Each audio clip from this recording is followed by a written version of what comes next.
Jaycie's in like a ball. Hi, I'm Jaycie. Welcome to the Forbidden Cities, a Keeper of the Lost Cities podcast. A podcast where Sydney and I talk about Keeper of the Lost Cities books, theories, characters, ships, and more. Hello, Hi, guys. and welcome to Forbidden Cities podcast. What do we do? We got coffee. And went to eat. And food. Mm-hmm. And hyper. Mm-hmm. So, now we get to talk about Sophie's parents. Yes, and we have 10 pages.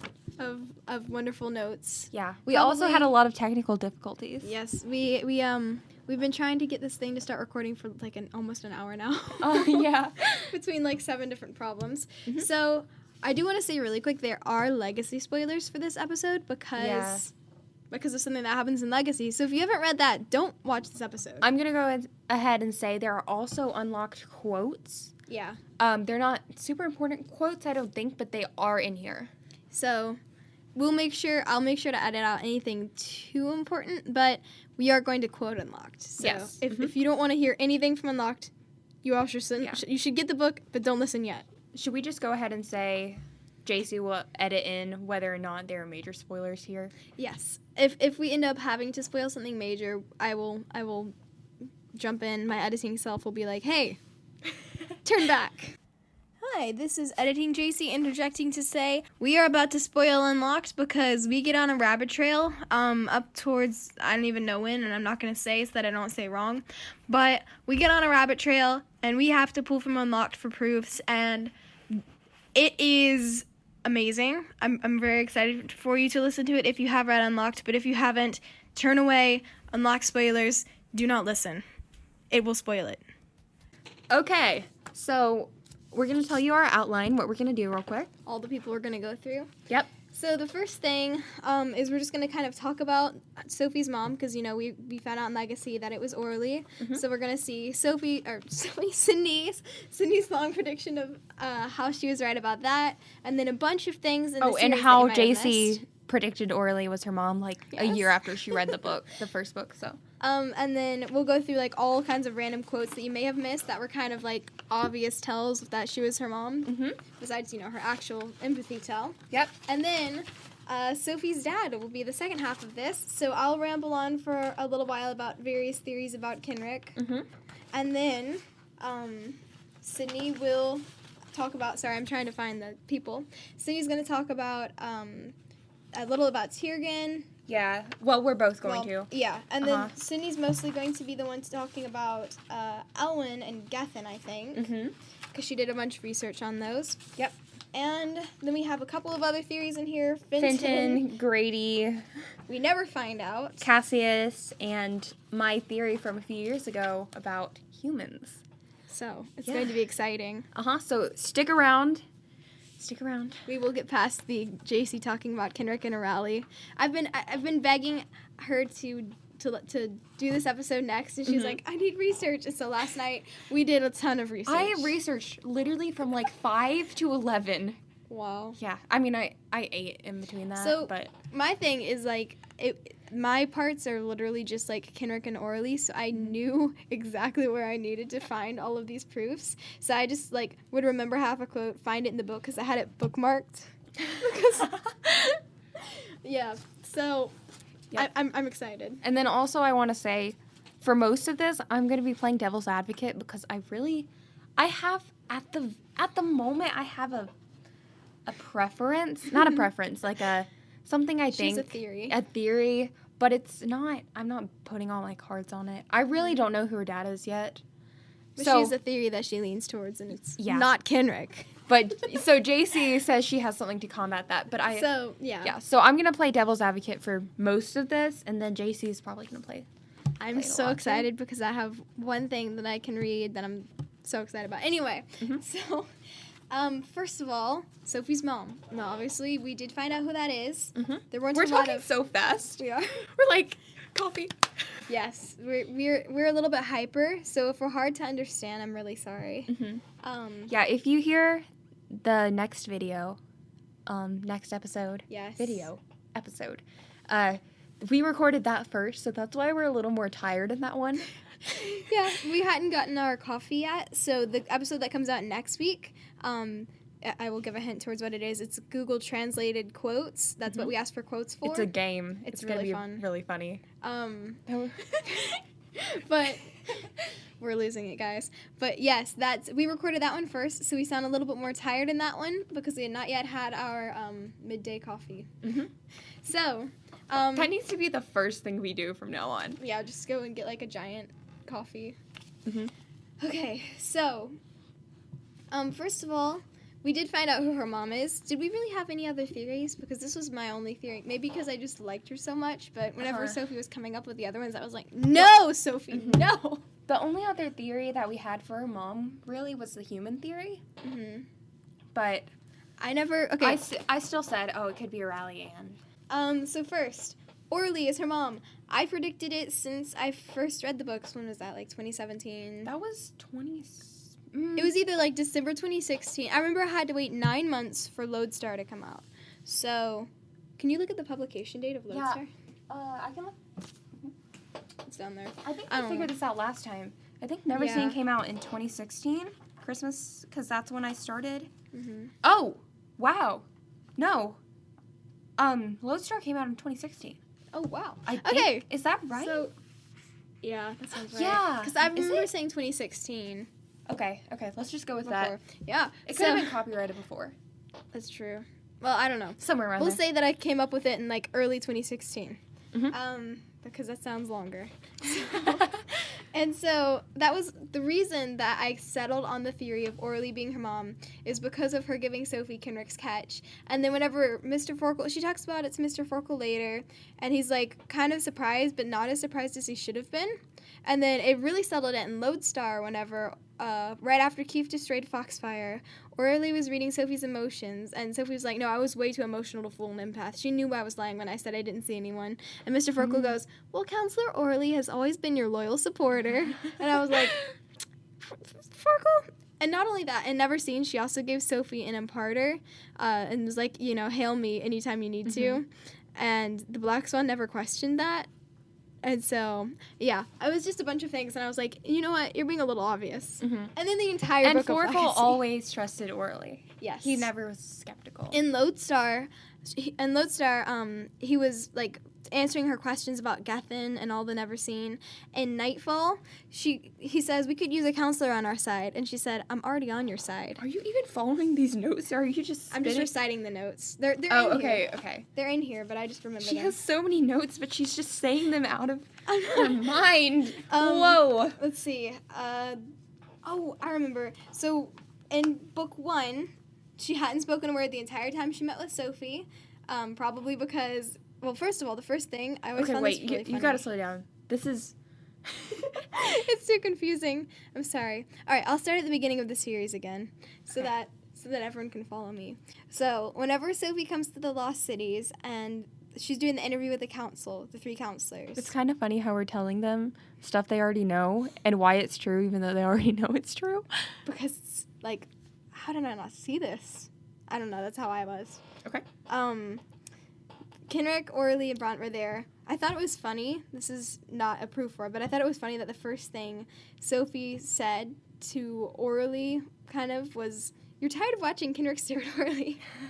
Like, that was kind of the first time that she had seen Sophie, and that was kind of the first thing Sophie said. So I can just imagine her being like, oh, boy. And then, but after that, she doesn't say a word the entire meeting, probably because, she's trying to process everything. Mm-hmm. And the whole time, Kenrick's being, like, super energetic and, like, wow, Sophie's awesome, because he knows that she's Sophie's daughter, or she's Orly's daughter. So it's kind of adorable. Mm-hmm. And then at the end, Orly, of course, voted yes for Sophie to be in the Lost Cities. Mm-hmm. Book 2. So the main kind of 2 things from that, and the beginning of it, whenever...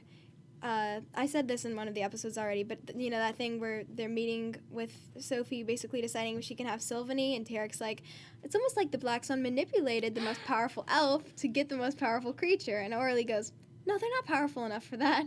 And Kenrick's like, no, she's right, they're not. Later in Exile, whenever she gets back from the Black Swan, Orly again doesn't say a word the entire time.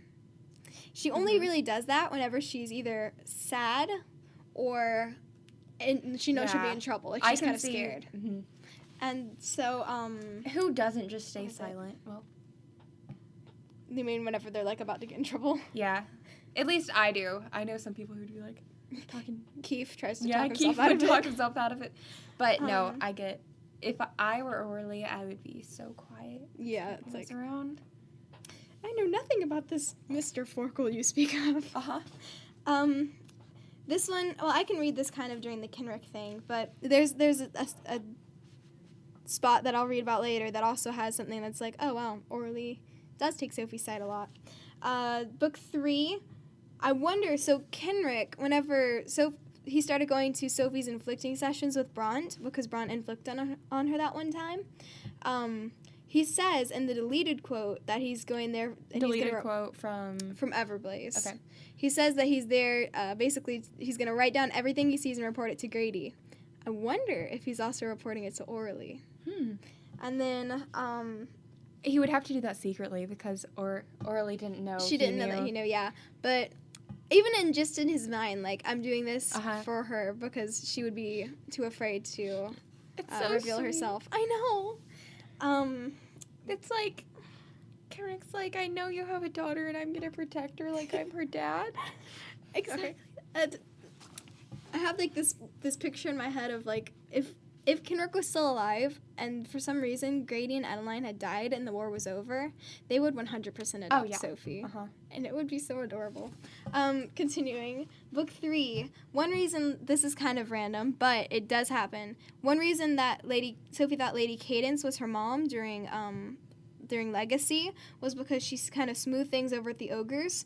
But I did notice that one of the few times that Orly talks, especially, it was the first thing that she said after Kenrick died, the first thing she said in public, was trying to smooth things over at the Ogres. This is when King Dimitar, like right after Sophie had read his mind.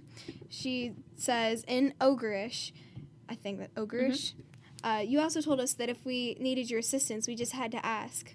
This is our need. So that's the only thing that she says during Kenrick's entire funeral. And it's the only thing that we hear her say until she shows up and never seen to give Sophie Kenrick's catch. So, I think so. Oh, except for during the ability restrictor thing.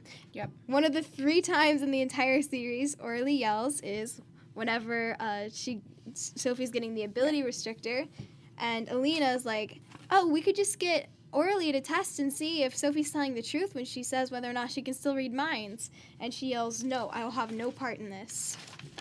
And then book 4, this is the thing that made me go, okay, you know what, I think there's something more going on with her. She's gotta be so Jaycie figured it out at book 4. Yes, and it was because of this quote. Whenever Orly's giving Sophie Kenrick's catch, whenever she's about to leave, the book says, Orly turned back to Sophie, and her mouth curved with a word. But by the time it slipped from her lips, it had changed to, I must go. I was like, no, there's no way. There's no way there's not more going on.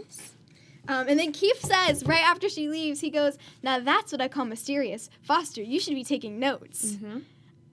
It's the similarities, guys. Then the next thing, book 4, right after Sophie goes on this long rant about how bad Exilium is, and Counselor Tarek is at that point babysitting Orly because she was in trouble for giving Sophie Kenrick's catch. Which, by the way, I didn't put this in there, but whenever Sophie's like, let me go or I'll do something with this, Emery reeled on Orly. Is this your doing? And she's like, yep. She said, I honored Kenrick's last request, and I do not regret my actions, or something like that. And now we know why it was Kenrick's last request. Yes, because you guys act like this. Wait, what? Well, yeah, because Sophie was Orali's daughter. Right, but also because he was right that she needed protection. That's something else she says. He feared Sophie would need protection, and he was right. Like, she roasted him, 4 times. It was really funny. I was like, I see where Sophie gets it. And then in book 4, right after Sophie rants about Exilium, thank you for opening my eyes. Kenrick would be so proud of you. That's the first time she says his name after he dies, by the way. Then book 5, the counselor Orly has always been your loyal supporter. Book 5, whenever Sophie visits Orly with fits, Sophie asks, what do you see as the answer to the problems in the lost cities? Mm-hmm. Orly says, I honestly don't know, but I think it starts with people like you. People asking hard questions and taking risks and never letting anything stop them. Not because they want power or glory, because they know it's the right thing to do. Then, later in that same scene, Sophie says, the Black Swan took the imparter that you had made that could hail you specifically. O'Reilly says, that sounds like them, and smiles. I realize I keep saying her name like 2 different ways. I'm sorry. That's interesting. I never noticed that quote that she says, that sounds like them. Like she knows them very well. And then, what was it, right after that, she says, oh, I suspect the 2 of you have quite a few long stories that would never make it to the ears of the council. Who? She does? She says that to Sophie and Fitz. Orly does. As in, like, from the Black Swan? Something about it. It was right after... So, at that point, Sophie's imparter had been rigged by Keith's mom, so they didn't know if she could hear them whenever they talked around it. And so Sophie's like, or Fritz is like, can you use my imparter? Sophie's is, well, it's a long story. So she says, I suspect the 2 of you have quite a few long stories that would never make it to the ears of the council. It's just funny. It's just random. Okay. It's just her being like, I know you're on the Black Swan, and I'm really not going to rat you guys out. Don't worry. True. And then, do I have the thing in with Forkel? Yes. This is right before they go to read Gethin's mind. She says, I've had enough encounters with Mr. Forkel to feel confident he can handle Gethin. I remember reading that and being like, with Mr. I knew it, Orly. Right before they question Gethin, she grabs Sophie's hand and says, I want you to stay by my side. I could see Orly and Forkel being such good friends. Mm-hmm. And sweet. Like the whole time after that, I don't have it written down here, but the whole time after that is whenever she's like, can I ask you yes or no questions and you'll promise you'll give me an honest answer? And Forkel's like, fine. And then she like gets a bunch of information out of it. Actually, at one point, he's just like, so here we go. And then he just tells her the whole thing without her having to guess anymore.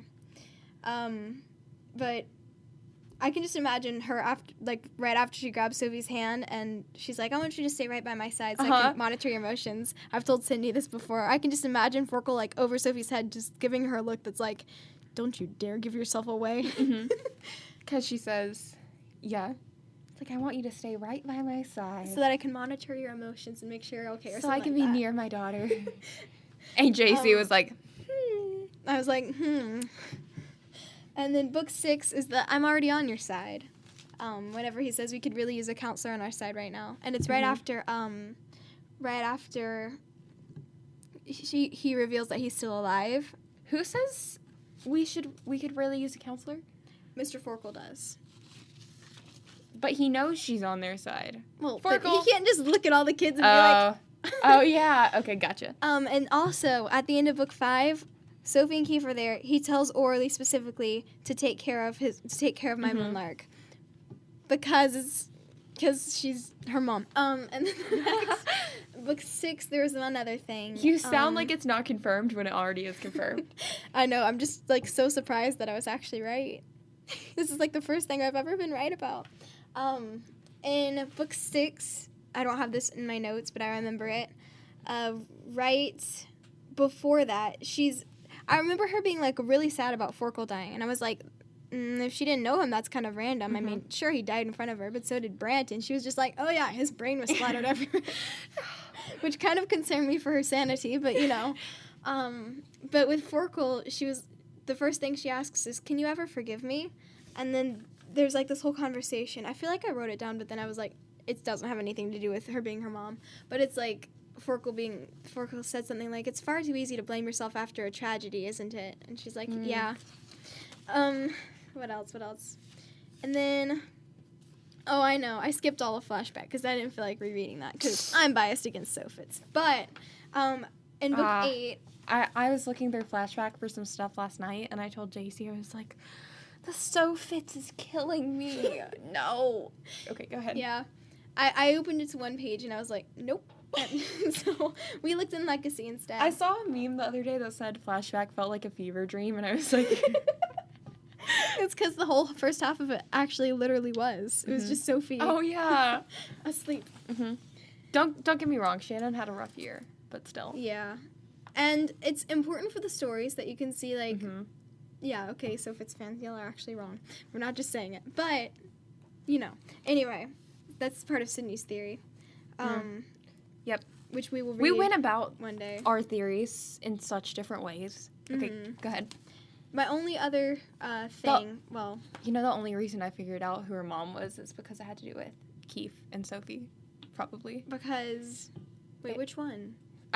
When my theory is basically based on the ships Oh. because I understand the ships a lot better. Yes. And you understand Raleigh a lot better, and that's how we both came to the same we were conclusion. just like, yes. Yeah.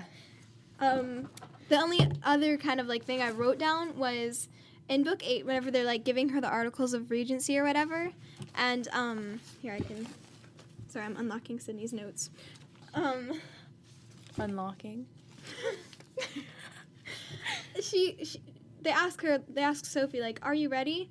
And Orly, "She's ready." Orly answered for her, offering a shy smile before adding, "The empath would know." Mm-hmm. That entire book, I was like, could you be a little more obvious? Yeah. Like, whenever Sophie thinks it's bronze and she, like, stumbles backwards and doesn't say anything for the entire rest of the scene and then disappears. And that's why we told y'all about how we started the tradition of whoever finishes the book first calls the other while they read it. Yeah. I was like, Jaycie, call me now while you read this scene. You have to call me so I can hear you react to her being her mother. I was literally like, I've known this for such a long time. You're so obvious. I think I literally said out loud the first time I read that scene, could you be a little more obvious? And Bront is just like, yeah, she needs to look the part. Right, Orly? And Orly didn't answer, and I was like, Bront knows. Mm-hmm. That's a different theory. Yep. Basically, all of Legacy is just like, Orly. She's Though if you guessed it in Legacy, you're a little late. honestly. But the beginning part of it still, it's like... Yeah. You have a chance to say I called it. Yeah. And then, so one other thing on Orly, and this is something that people have noticed, I saw, like, whenever you're looking through Instagram memes and stuff, she says twice that participating in Project Moonlark was the only way to have a daughter. She says that in Legacy and in Unlocked. She says it in Legacy, too? Mm-hmm. Where? Whenever she's talking to Sophie... Here, can I hold Legacy? Yeah. Here, I'm gonna pause really quick. Okay, I found it. I was told that I could help them create something. Something, Sophie interrupted. A wake-up call, Orly clarified. A force for change and good, who would make our world pay attention in a way that no one else ever could. Make people see things for what they are, not what they thought they were. And you thought, sounds like a perfect job for my child. No, Orly said, turning toward one of the windows and staring out at the stars. I thought it sounded like the only way I'd ever be able to have a child. She left the words there, waiting to see what Sophie would do with them, but Sophie couldn't bring herself to care. It is mentioned twice. Mm-hmm. I knew it was mentioned once, but I didn't know it was twice. And then in Unlocked, sorry. Yeah. Almost the same thing happens. Yep. She says something about daughter, and then Sophie's like, but I don't care. So that's definitely not a Shannon slip-up. And to be It's a honest, thing. the only Shannon slip-up that's, like, actually a slip-up was the Logner. Yeah. That's it. Tina's last name. Uh-huh.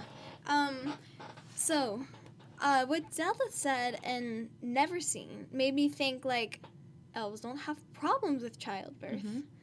But does this mean that maybe they do, or that Orly's an exception for some reason? Yeah, because, well, we reasoned it out that,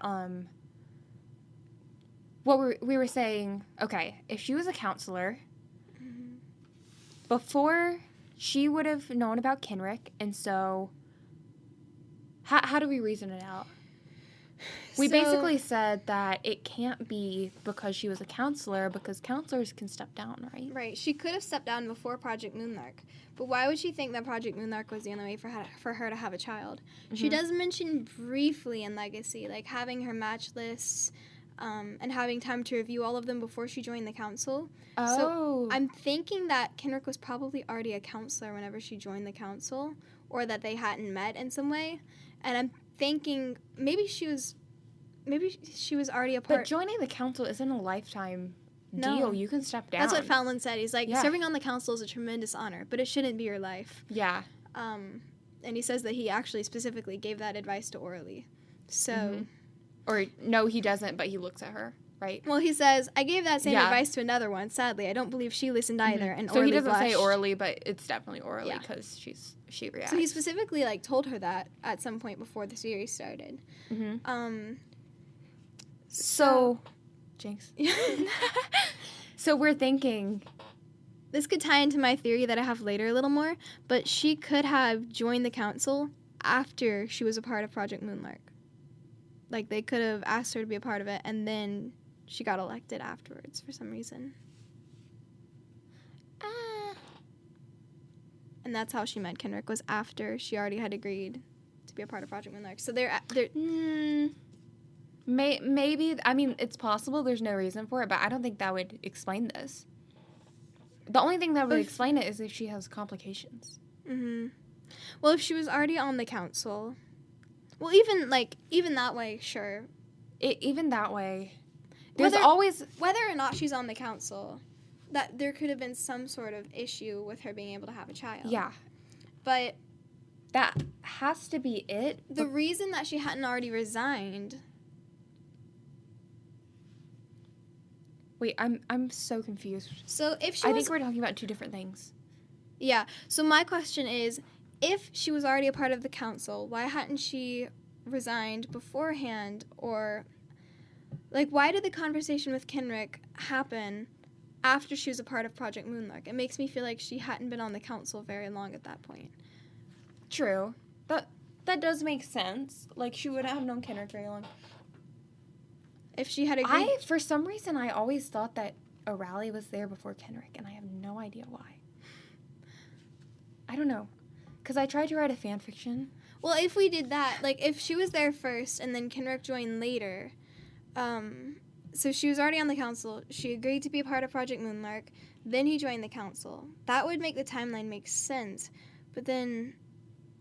She would be a very new counselor, like Alina. Mm-hmm. I wish we knew more about... I want to know the timeline. Yeah, because no elves have children when they're super old. No, I mean, Alden and Della were usually- like 100.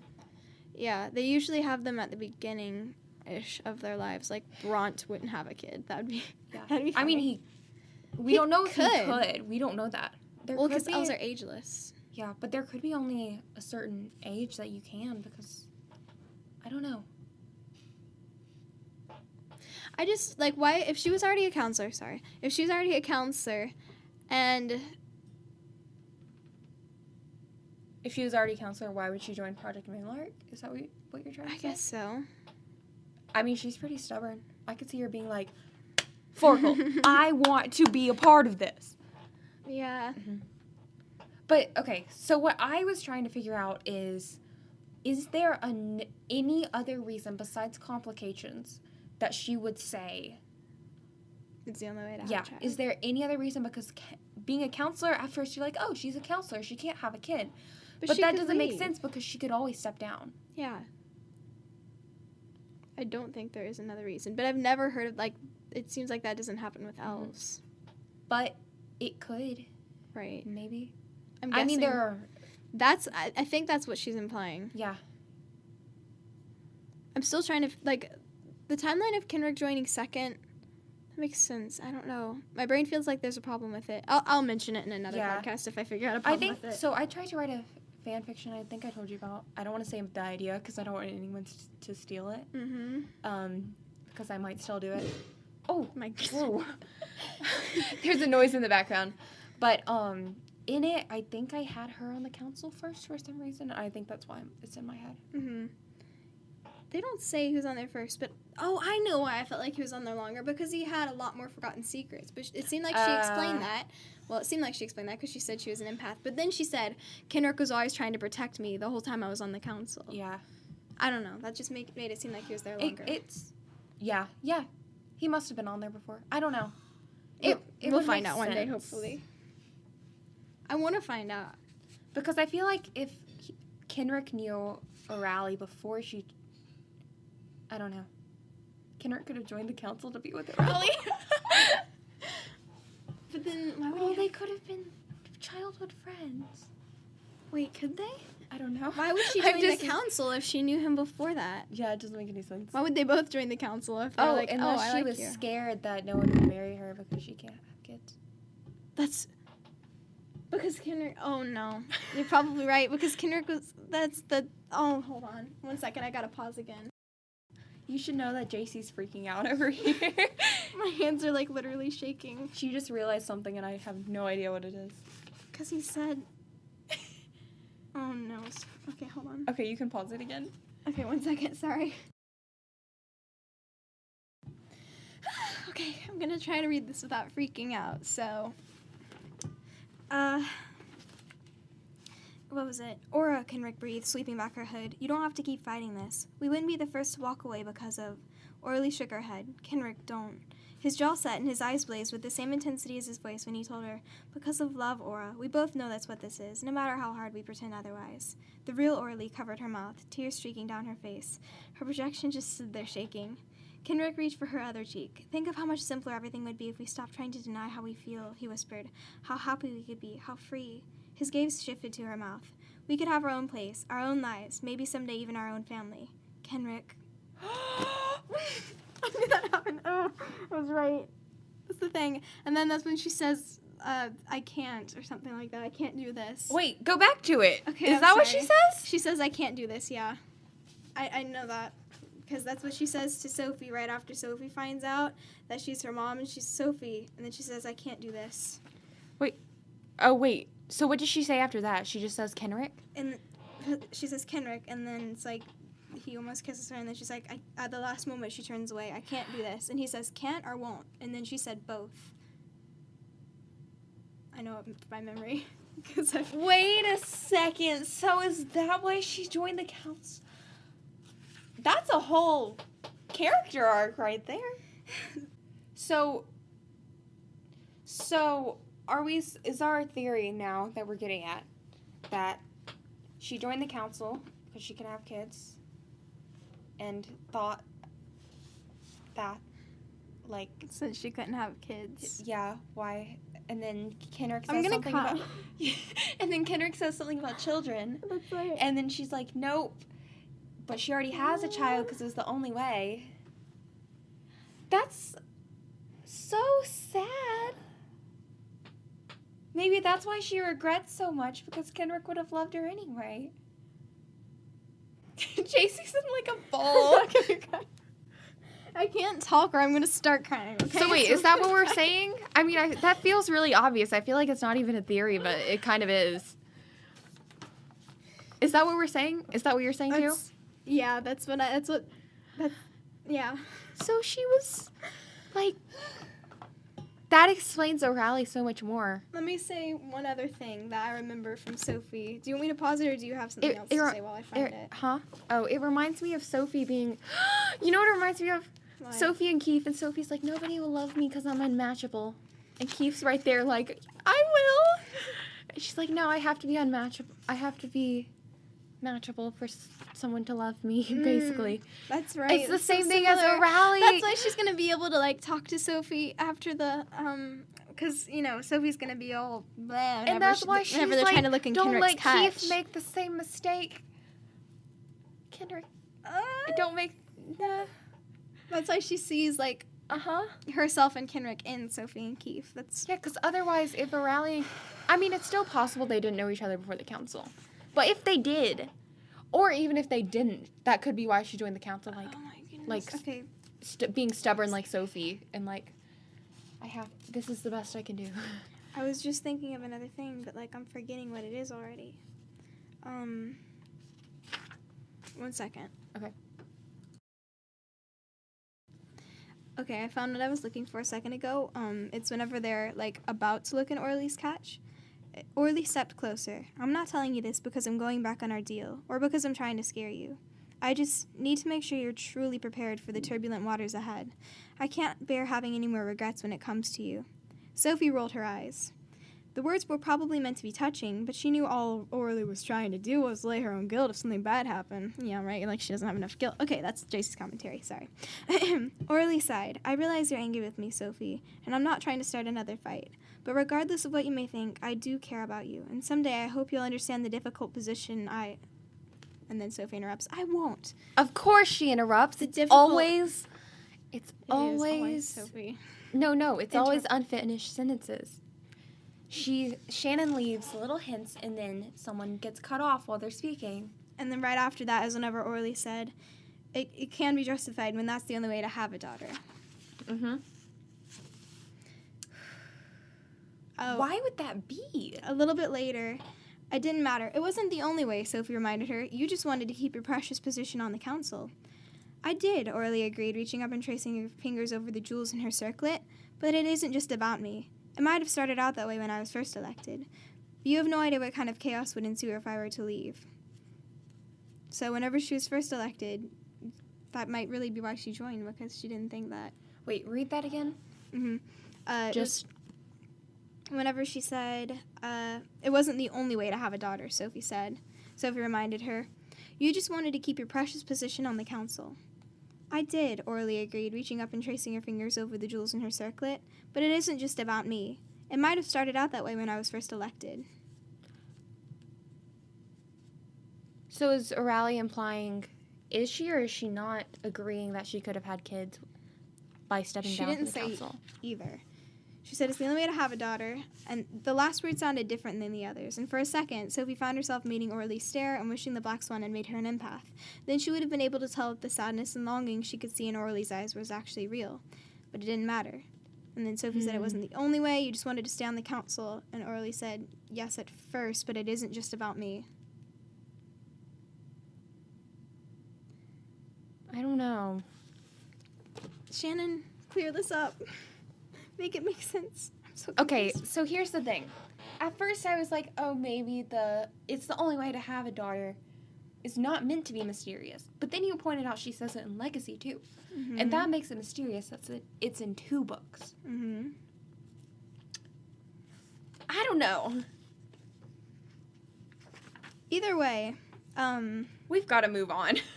yeah, we're 40 minutes in and all we've talked about is stuff we already know. Yeah. It's time for theories. Who's Sophie's wait. dad? Wait, can I read my... Yeah. Oh, right. Sorry. Before we go to the theories, well, it's still part of the theories, but it's still part of Sophie's mom. So, Sydney, what book was that? Flashback, I guess. It was right after Flashback came out. Like the day that Flashback came out. Mm-hmm. She wrote this theory, and it was eerily accurate, so here we go. I probably shouldn't read all of it, because a lot of it is about the ships, which came true.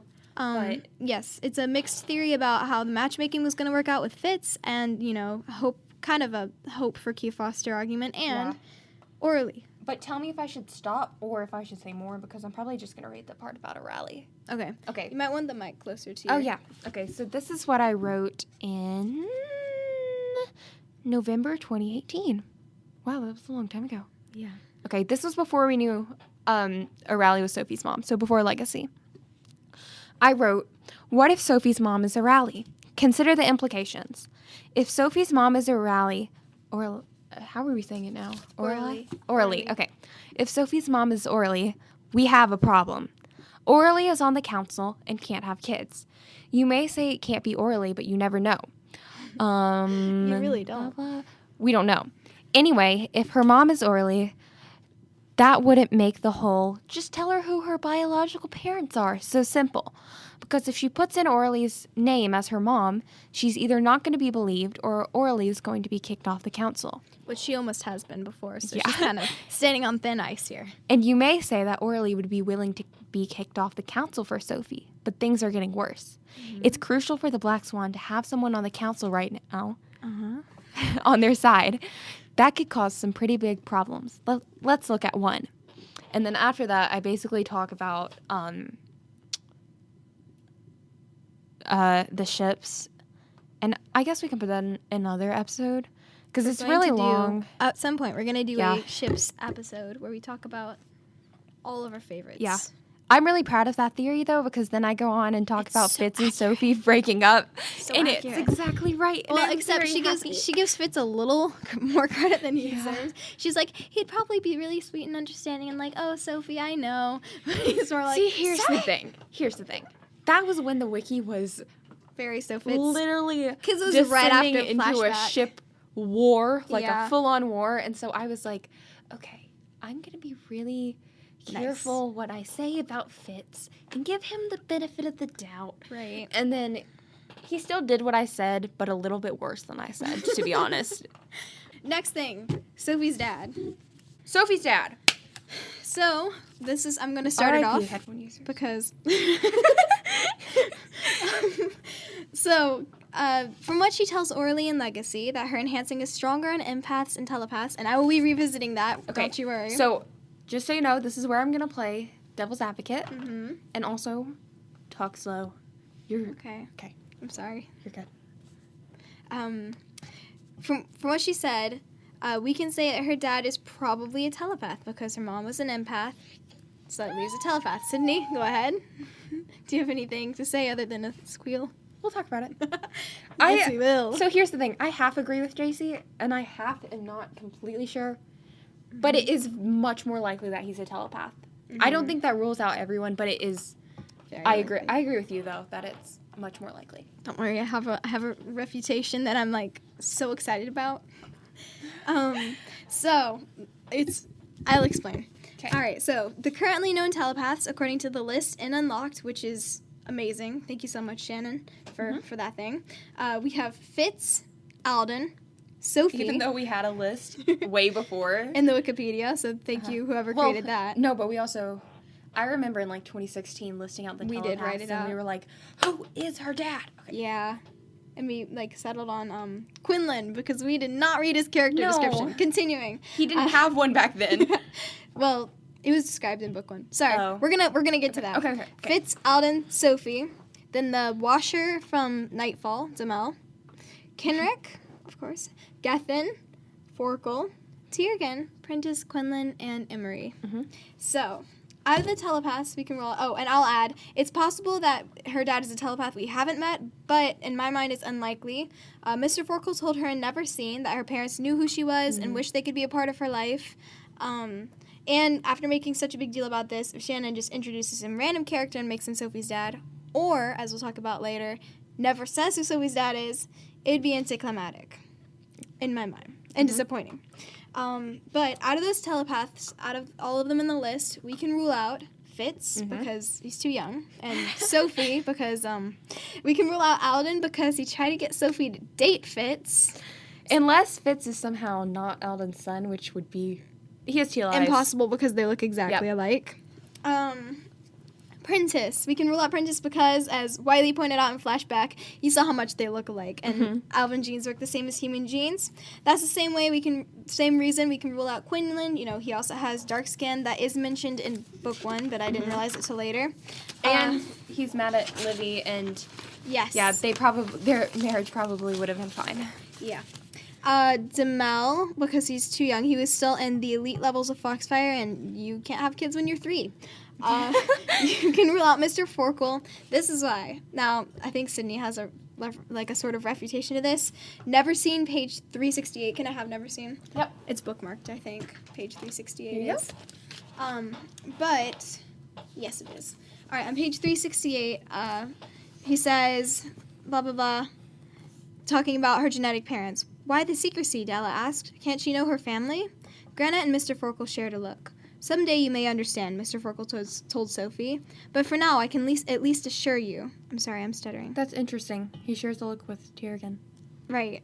But for now, I can at least assure you, as I did with your concerns about Jolie, that I am not your genetic father. Keith grabbed Mr. Forkel's wrist. He's telling the truth. Wait a second. Is I in italics? Yes. I am not your genetic father. Keith grabbed Mr. Forkel's wrist. He's telling the truth, and he actually feels kind of bad about it. Of course I do. Project Moonlark may have been unconventional, but I'm your family, and you are mine. Sydney pulled 2 different dads out of that one, so... 2 different what? 2 different dads, because whenever I mentioned Yeah, Tiergan, I you're did. like, Tiergan, and then whenever I mentioned Forkel, you were like, Forkel! Okay, so wait a second. Find it again. It's the same bookmark, the one in the middle that says Kenrick Father Theory. Okay. Because Kenrick is also brought up on the next page. Hold on a second. Mm-hmm. Well, I guess we're going to get to Forkle and Tiergan in We a will. bit. We Okay. will. I'll hold my thoughts. So that leaves us with Tiergan, Kenrick, and Gathan. And now Sydney will... I guess I can start off Tiergan and then I'll pass it to her. So Tiergan has olive-toned skin, as it's mentioned, but genetics are weird and his skin's a little bit lighter, so it's still a possibility. Mm-hmm. He was very shocked when he met Sophie in book 1. I don't have book 1 with me right now because I have a friend reading it, but he says something like, she's the one, isn't she? The one Prentice sacrificed everything for. What was it? Oh, yeah. My kind of reason against that, like my main thing, whenever Kenrick asked Orly, are there a bunch of other secrets that you're keeping from me too? She said, no, the deal is that I had to be entirely separate from the Black Swan. Mm-hmm. Tiergan is a member of the collective. Yep. So So, personally, I'm going to play devil's advocate because I don't think it's Tiergan. I don't think so, but I'm not going to rule it out. right. I'm still going to try to find evidence for it. Because of what Jaycie just said, that they do say that the deal is... It doesn't say for both of their No, their it parents. says that yeah, it she just had to says be entirely O'Reilly had to separate. be, which could be interesting because she was on the council and they might have wanted her to stay completely separate. That's true. So that's why I don't think it is, but it's still possible. Tiergan's a possibility. And he acts very suspicious. However, that could be because he was in on the secrets of who her parents were, and because he's so deep in the Black Swan. Like, whenever he's Tiergan, he reacts to a lot of things Sophie says kind of suspiciously. Like, Sydney wrote down here, Keeper_shade_fan said that Tiergan sucks in a breath when Sophie asks if Prentice is her father. That was kind of similar to how Orly acted when Sophie thought Lady Cadence was her mom. But it could also be just because he's really deep in with the Black Swan and knows these things. And credit to @KeeperShadeFan. Yes, for mentioning that, because I would not have remembered. Yep. Especially not having book 1 right now. He does sound kind of suspicious. Of course. How would you think Of course not. Why would you think that? Oh, no. It sounds kind of like O'Reilly, yeah. Yeah. It's very similar to how they act, but he could have just known. Like, I feel like Forkle says somewhere that Tiergan knows who her parents are, or that maybe the collective does. I mean, it does make sense that they want a telepath. Oh, look, there's Tiergan right over there.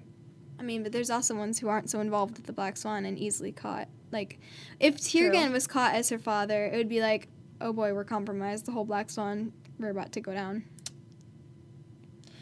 But, like, with Orly, literally all she knows is Project Moonlark. True, but protecting Tiergan as her father is a lot less important than protecting O'Reilly. Yeah, because he did leave the nobility and all that. Yeah. He was kind of away from the council's eye. Yeah. He is not a that good powerful, liar, though. we know. Yeah. He, Well, like, literally after his first telepathy session with Sophie, he's like, and this is all I can teach you. Now you're more powerful than me, so have fun on your own. True. It would be really weird, but... I mean, like, what is it right here? Granite and Mr. Forkle share a look when they ask about her family, which I'm gonna say is just because Granite would know, and he was another Black Swan, a collective member in the room. But like, if Squall had been in there, Squall would have been like, Forkle. if you want to make the argument that it's Tiergan, that's kind of here's some free evidence. Yeah. And yeah, that's about all we have on Tiergan. We didn't research him as much because I want to talk about him for a minute. I want to spend time on each one. Okay. I don't want to go past them. Or should we just come back to it? We should come back to it. If we think about Tiergan again, we'll come back to it. Okay. I want to come back to it because I don't want to rush past this. I want to figure it out. Jaycee's turn. It's killing me that I can't figure it out. Jaycee's turn. The next thing, the next telepath that we can rule out is Kenrick. Wait. Have we rolled out Forkle? Yes, because Kefred has emotions. So, okay. You talk about him later. It's okay. You have him. I'll hold my thoughts. Written. Kenrick. Right. So, I think that even if Sydney's just like laughing at me right now, I think that even if he wasn't necessarily Sophie's dad, because there is good proof against that, there's some proof for it. The best thing I can say is he's definitely on the Black Swan. Like, because of something Farkle said. Yeah. At least he was on the Black Swan. At least connected. Right. Somewhere. At least an informant. Yeah, an informant. So, here is my theory. So, Kenrick did act surprised when Orly said she was Sophie's mom. You know, he said something like, I understand, or at least I'm trying to. But he could have been acting, because apparently, you know, as a keeper who would have known a lot of secrets, he'd be good at keeping secrets. Mm-hmm. Plus, as Sophie says in Never Seen, he was a telepath, and he'd always been incredibly kind to her. Plus, it would explain why he'd given her his catch. Could have been, again, because he knew Orly was her mom. But Sophie, you know, was Sophie's first theory. And Farkle did say whenever she was trying to come up with her parents, her first theory, she just jumped to Kenrick and Orly being her parents. And so Farkle said, there was no unrequited love. They didn't even know each other. I did it that way on purpose because I couldn't let them find out who the other was. But notice the past tense. Who's to say that he didn't recruit one of them before the other joined the council? Mm-hmm. They didn't even know each other. Which would explain why O'Reilly joined the council. Right. And he didn't say they don't know each other right now. He just said they didn't whenever I recruited them. Did he say that in response to Kenrick and O'Reilly? Yes. So Sophie thought that theory. He was inside her mind, like reading her mind at that point, and she was like, oh, Kenrick and O'Reilly could be my parents. It's like on this page. Is it? Yeah. Hold on. I want to find that because I want to know for sure it was in reference to Kenrick and O'Reilly. Yeah. Oh, it's right here. Okay, hold on. It's like... Wait, no, it's not. The first theory she jumped to is the most heartbreaking of them all. Because this is probably a month after Kenrick died. Oh, that yep. We're having this Okay, hold on. conversation. How would me knowing who they are topple anything unless... It was whenever he said this could topple... It would trigger a chain reaction that could topple our world. Yeah, I see it. Okay, it is And then he said... in response to Kenrick and O'Reilly. Mm-hmm. And he says that, and then the funniest part is, whenever he's like, no, they didn't know each other, she's like, oh, then Kenrick. Mm-hmm. And I was like, Sophie, who's the one who's literally helping you right now? But she was so close, which is probably, it could have been why Farkle panicked so much and, like, shut down every Kenrick thought so fast, because he knew the next person for her to jump to was Orly. But there's so much more. Even if Kenrick isn't Sophie's if he dad. wanted to disprove... So, okay, here's what I'm thinking. Hold on a second. Mm-hmm. She's processing. This means that she's about to have a theory that's probably right. No. No, hold on. I'm losing it. What was I going to say? Okay, hold on a second. Hold on. What was I going to say? Oh, if he was talking about Kenrick and Orly, and he was trying to disprove that, why would he... Okay, there could be 2 points to this. Okay. Either he's trying to say there still is no unrequited love. He's trying to say, like, there's still none, that's why it's not both of them, blah, blah. Or he's intentionally using the past tense. Right. So either he's saying it's not Kenrick, or he's saying, well, they didn't know each other. Yeah, well, because now we know it's a rally. And so he's trying to cancel both of them out. It's possible that he doesn't even know Kenrick knew. Say it is Kenrick. Because he says here, I can tell you're still pondering possibilities, so I'll add that your genetic parents had no connection to each other. Blah, blah, blah. I did that purposely because I couldn't allow them to know who each other were. So say one joins...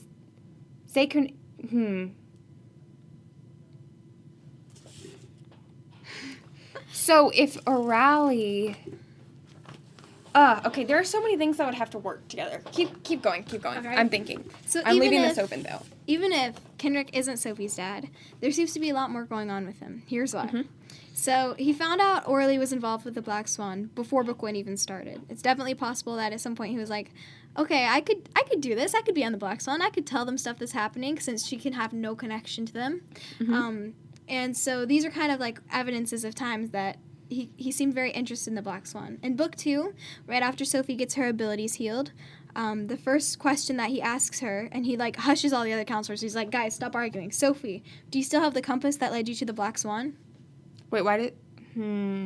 Okay. And then also, right after that, whenever they're threatening to exile Grady for some reason, Oh, because Sylvanie got hurt. I skipped this earlier because I realized it was more of a Kenrick thing than an Orly thing. But he turns to the counselors and he says, it literally said, Kenrick stepped forward when no one else would. I will not concede to a tribunal, Bront. No matter how you try to twist it, there's nothing about what happened that would merit us locking Grady away in exile like a murderer. He turned to the other counselors. That's not justice. That makes us just as cruel and reckless as the rebels were trying to prevent. And if that's the kind of action that we would consider to try and prove our worthiness, then we deserve every bit of criticism we're getting. A stunned silence followed until Orly moved beside him. I agree. So... That's also kind of something that I thought of after he died and the council went crazy and forced the ability restrictor on circlet on Sophie and all that. I was like, it's probably because he's not there to say that kind of thing to them, to like show them the truth. Like, guys, if you don't stop now, we're literally the bad guys. And they really do turn into like, and at least in the eyes of Sophie and her friends, the bad guys. Like, Keith is like, aren't all the cool villains threatening with ogres now? Yeah, and then there's like a fight in exile, basically. Right. They literally... end up getting Fitz getting stabbed. Yeah. But, yeah, that's another kind of time that he really stood up for Sophie. Which, yeah. So can I ask, right here you skipped it, but you say don't forget Legacy 533. Yeah, that's for later, because I had to write that note somewhere that I knew I would see it, and I knew I would see it during the Kenrick rant, but that's something that I have saved for Elwyn. Oh. So, anyway... at the end of Never Seen, I skipped a part. At the beginning of Never Seen, Orly says that they both thought his life was in danger. Alden asks, does that mean that he suspected his life was in danger? We both did, though I should have done more to help. Tears slipped down Orly's cheeks. I should have done so many things. Near the end of Never Seen, when Fenton's revealed to be alive, Mr. Forkel changes the subject from Kenrick very fast. Suspiciously fast. Yeah, thus. How could he be alive? Sophie talking. How could he be alive? Alden saw the flames overwhelm him. So this is right after... Yeah, Fenton. Yeah, literally Fenton appeared and he's like, surprise, and Tarek had to hold Orly back. Then Forkel says, clearly there was some trick. And then Sophie says, does that mean... No, he cut her off before she could fully form the question. Kenrick is gone. So is Fenton. Yes, but do you think Kenrick would let us mourn his loss? Let that thought go now. It will only distract you from our actual problem. Well, Forkel, Kenrick wouldn't let you guys mourn his loss if he could help it, but how did Fenton escape? How did he get away? According to Alden, Kenrick charged Fenton when the room started raining Everblaze. So if he was touching Fenton probably took Kenrick with him to whatever hideout he went to. Depends on exactly how Fenton escaped, but especially if he, leapt away like, everybody else did. Is that confirmed? We don't know. I don't think it's ever mentioned. Okay. How he escaped. All I know is in our fan fiction that we're going to release soon. We say leaped away. Yeah. And I'm fine with that because it helps our theory. So if Fenton had captured Kenrick, what would they do? Well, for one, they would torture and question him. He was the keeper of the council. I'm assuming that though it wasn't widely distributed information. That's true. They could put him to sleep. But then that would kind of make his mind go blank. And they could torture him and then put him to sleep, and that could be how he's incapacitated. True. Probably. And, he knew all the council secrets because he was a telepath and all that. And so that's probably why they wanted his catch so much, and why that's how Keith could prove his loyalty, because they knew Kenrick could open it. And they could use him for extreme leverage. So think about it. One day, if all the Never Seen members, save a few, are captured, all that has to happen is Lady Gisela comes out and says, hey, so we've actually had Kenrick this whole time, and we'll give him back if you release all our people. Otherwise, we'll kill him right now. Yeah. And that would it would be a hard decision, because it would, in effect, start the war with the Never Seen over right when they were about to win. They finally had all these people captured. It's all about to be over. And then they're like, if you don't reset it, we're going to kill Kenrick. And so they're like, oh, we want to save Kenrick. But then think about how mad everyone would be that we released all these villains. And then Sophie would have that same, because that sounds like something Vespera would do too. Sophie would have that same thing that Vespera did to her in Nightfall, like, are you willing to sacrifice one person that means a lot to you for all these people that you could save? Talking about, her parents versus all her friends. And then, yeah, but just because of all of that, there's no way that he's not more important than we realize. And I have like a long list of all these times that he's mentioned. Where did I put that? I don't think I ever pasted it. Okay. But there are like 45 times that quotes are put in there. What? 45? I didn't count to 45, but okay. there's a bunch of times that it's mentioned that he's alive. Give me 1 second to find that list. Okay, I found it. So for some reason I Command X'd it, but I didn't Command V it anywhere, but I found it in version history. Thank you, Google Docs. Okay, so Shannon keeps bringing his death up. Mm-hmm. That's another thing. And there has to be a reason behind that, because that's something you said, the little random things she mentions, those are always important. Yep, totally. So here is in Lodestar. Was Kendrick my father? He was a telepath, and he was always so kind to me. Her throat closed off as she remembered his bright smiles. The red-haired counselor had been one of Sophie's favorites, right up until the day when she'd lost him to Fenton's Inferno of Everblaze. Then this is kind of a suspicious thing.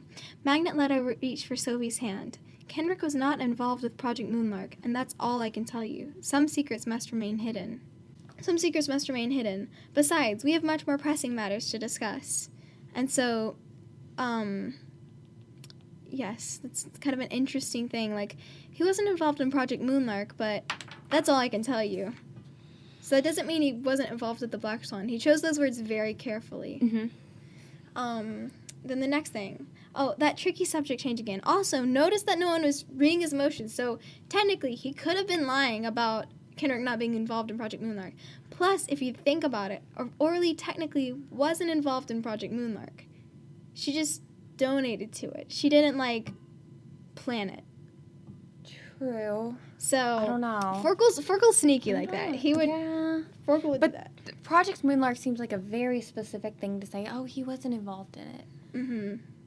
Either way, he chose those words super carefully. Yeah, he didn't say he's not your father. Right. If you have to, if you're trying to argue for the Kendrick theory, that's what you could say is well, he didn't say, no, he's not your dad. He just said he wasn't involved in the project.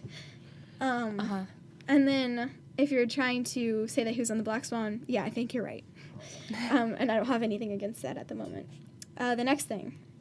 Legacy, page 261. Where is Legacy? Legacy. Hold on. You had it a few minutes ago. All right, Legacy, page 261. He said, I'm trying to start right whenever she started talking about it. Wiley asked, this is whenever she's with Team Valiant and they're asking her who some of her theories for her parents were. So Wiley's so who were your wrong theories? And Sophie said, yeah, she makes room for it, doesn't she? She says, well, Sophie shifted her weight as she tried to figure out how honest she should be. I'm not sure if it's weird to tell you this, but my first theory is actually your dad, but because everyone kept mentioning his name. And Wiley's oh, you saw how much we look alike? Sophie laughed and nodded. So after I ruled him out, I thought it might be Mr. Forkel, since he's a telepath, and he was the one who rescued me from the kidnappers and healed my abilities and stayed in the human world to keep an eye on me. But he says it's not him. He could be lying, Stina noted. Oh, I know, but the longer I'm around him, the more it doesn't feel like he's the one, especially when you consider the whole secret twin thing. The Forkel brothers were the only people who could do most of the stuff they did for me, so it makes those good deeds seem way less significant, more like they were just doing their job, you know? Sophie shrugged. I also wondered if it was Counselor Kendrick, since he was always so nice to me and he was a telepath and gave me his catch. But Forkel said he's not, and with Kendrick being dead, I don't really see why he'd bother lying. And not that she'd fully realized what it would mean if one of the counselors had been a part of Project Moonlark, she really hoped Kendrick was not her biological father. The thought of him letting Princess get hurt to keep his secret safe made her insides churn. Plus, it would devastate Orly. I have a lot to talk about, by the way. I'm going to keep reading, though, because there's one more point. Then again, she supposed all of that could be a reason for Mr. Forkel to lie to her about Kendrick. Maybe she shouldn't rule him out as her biological father after all. That's suspicious right there. And just ends with ellipses. That's the end of page 261. Okay, let me say, and Shannon's very realistic when they theorize. She lets them have wrong and right theories, which is... Maybe she shouldn't rule him out after all. Maybe we shouldn't. Okay, so I would say Forkel would bother lying about Kendrick being her dad even though he's dead because, well, first of all, that would lead her to Orly, right away. Second of all, Velocities trusted him. Trusted Kendrick, so if word got out, oh, by the way, he was a part of an organization that everyone thought was a rebel organization at the time and kept it a secret, everyone would be well, we had faith in this guy. Yeah, and now it's more and more suspicious that he would have been on the Black Swan too. Mm-hmm. And so either way, he would lie about it. Right. And whenever she said plus, it would devastate Orly. That's what you think, Sophie. That's, of course, before she found out Orly was her mom. Afterwards, she'd be like, oh, actually, I'd probably make her really happy. And then... Or sad. Sad? Well, that he didn't tell her. That's true. Yeah. Especially because he knew that she was... That was something she said, like, whenever she saw the memory where he found out that she was Sophie's mom, Yeah. she's like, why didn't you tell me when I would remember? Uh-huh. Ooh, why didn't he? To keep her safe. So that she didn't feel like she had to choose constantly between Sophie and Kenrick. Well, yeah, but, if he's her dad, just, I'm not saying I believe you, I'm just saying, if he's her dad, is that why he wouldn't tell Orly that, because they were supposed to be separate? Yeah.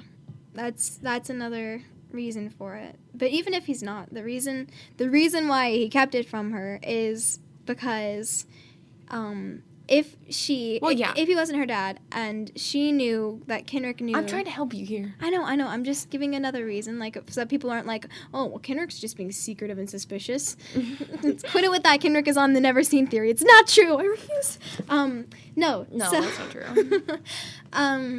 The reason that he kept it from her was because he didn't want her to have to constantly feel like, I'm staying on the council to protect Sophie, so what does that mean about, like, what is Kenrick thinking? Does he think that I don't love him just because I'd rather keep Sophie safe?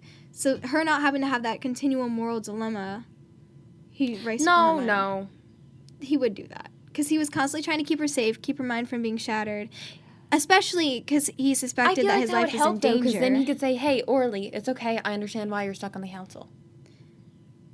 But... I mean, I see it either way, but it also... That's just my thought. I don't know. I don't know.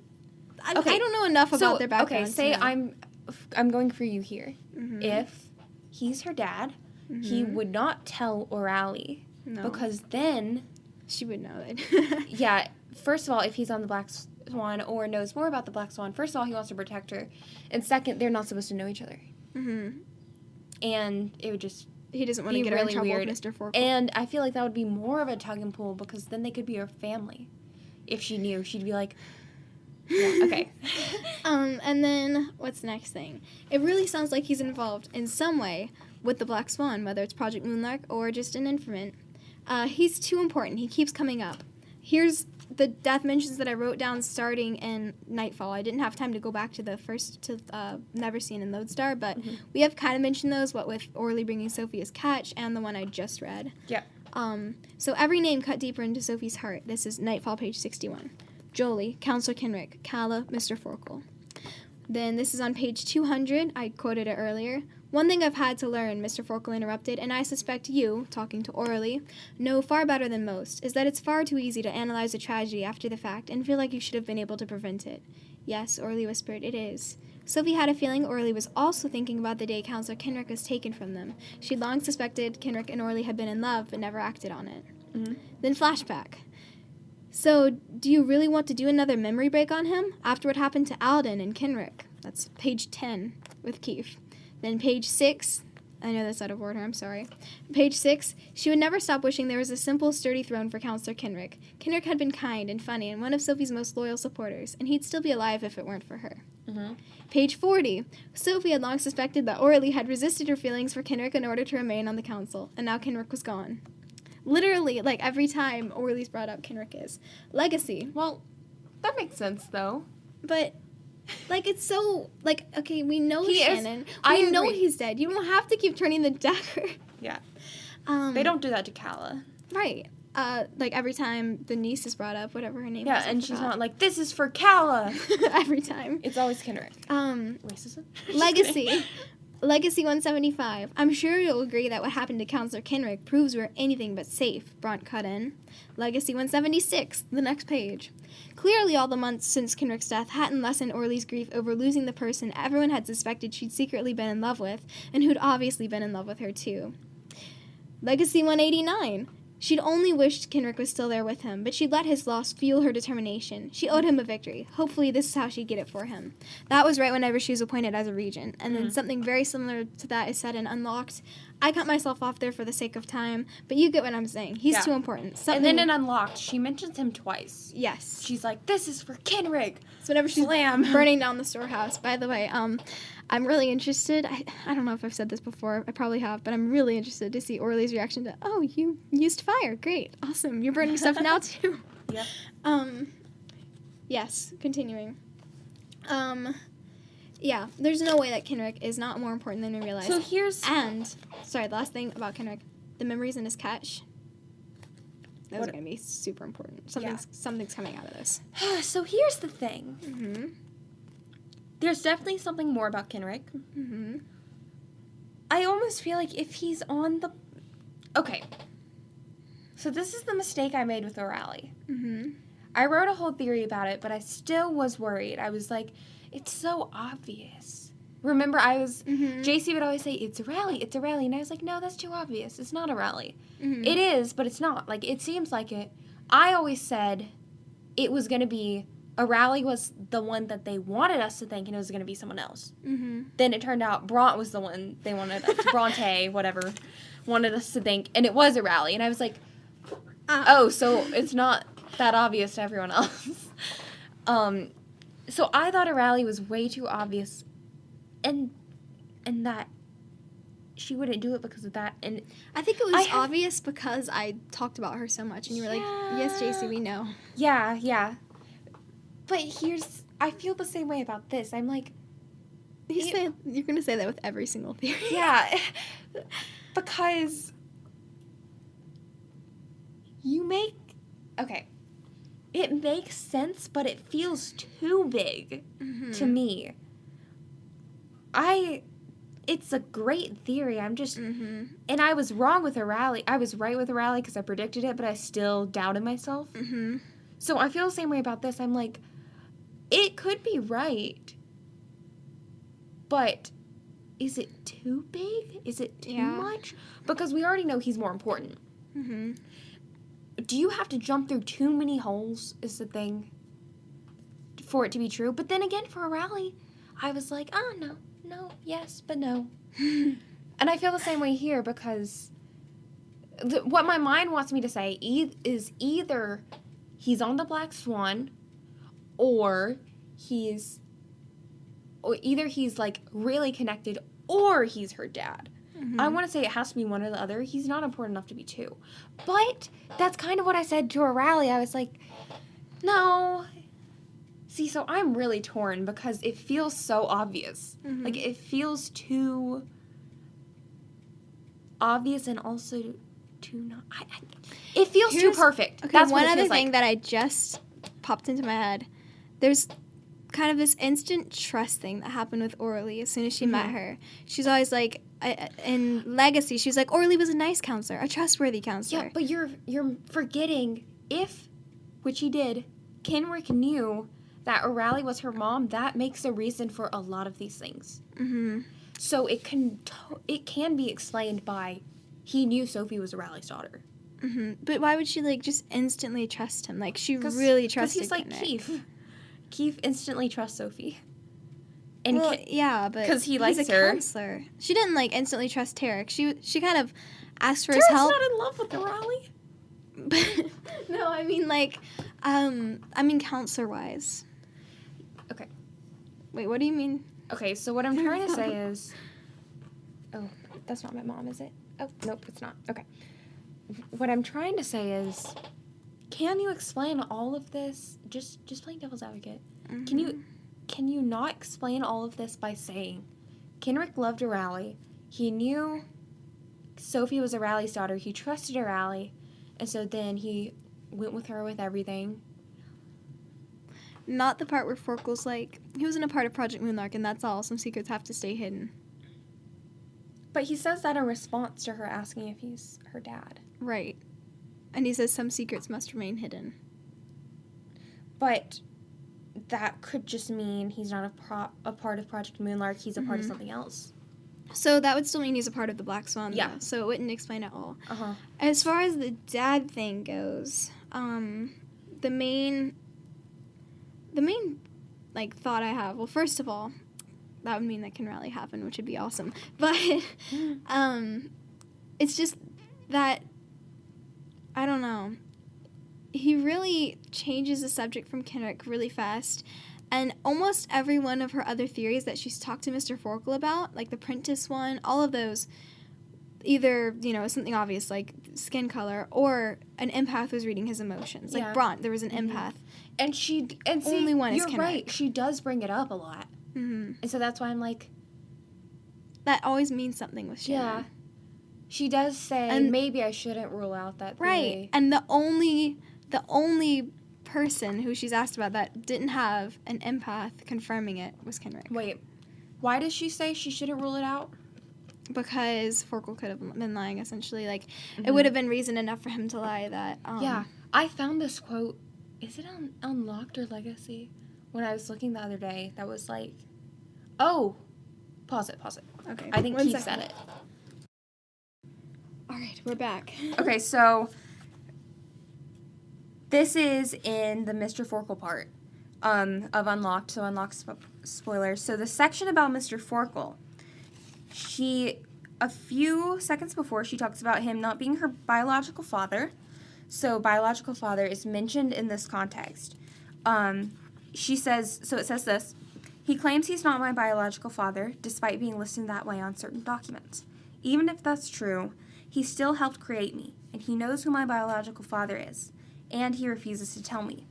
And then it goes down 3 different points, which I feel like Shannon inserted in there. And then it says, he lies sometimes, maybe all the time, who knows. So that's proof. Shannon is making it, very canon that he could be lying. He could be lying about Kenrick. Or anything else, yes. Yeah. So unless his emotions are being read, she puts it in there that he could be lying about anything. Like, I feel like that's important. Definitely. Because it's like those little things that she inserts that are the most important ones. Yep. There's more possibility than I thought. And even if not, like, the theory that Kenrick could be alive and just captured by the Never Seen makes so much sense. Especially, like, them being able to use him for the extreme leverage. Mm-hmm. And they have supporting, so they can keep someone completely incapacitated. And he wouldn't have been able to keep anyone from warning him. It makes so much sense. And they would have wanted that unrest in the Lost Cities. Mm-hmm. Yeah. Mm-hmm. Okay. It's so happy. It's so happy that I don't want to believe it. Right. No. Kind of like O'Reilly being her mom. My thing is, like, Kenrick... Okay, just the Kenrick being alive. Just that one part. Like, even if it doesn't happen in the series, it still happens in my brain because it's so easy to just be like, and then they just find another Never-Seen hideout, raid it, find an unconscious Kenrick, and there we go. Kenrick's alive. And O'Reilly doesn't have to be sad forever. And neither does Jaycie. Yep. So that's like, how I have not cried in every book since Everblaze. So, anything else for Kenrick? Anything else for him? I don't think so, except I want to believe it. I really do. Yeah. I feel like you just want to figure out which one is right. Yeah. Like, honestly. Yep, I really do. I'm just so scared to believe it because it's such a perfect happy ending. Yeah, and every one of them has such, like, proofs and destroys. If he's her dad, I don't think he's alive. Is Jaycie now maybe hoping that he's not? Maybe. See, if I see what you're saying. Like, it would be too many. It's too perfect. She says again. Yeah. I don't know. Oh, you're confusing me. That's what I'm here for. I don't want to believe it, but I do. Mm-hmm. Okay, we're going to talk about the others. Thank you for listening to the Forbidden Cities podcast. Leave us a review and tell a friend about the podcast if you liked us. Email us with comments and episode suggestions at theforbiddencitiespodcast@gmail.com. And to follow us on Instagram, just search @Forbidden Cities Podcast.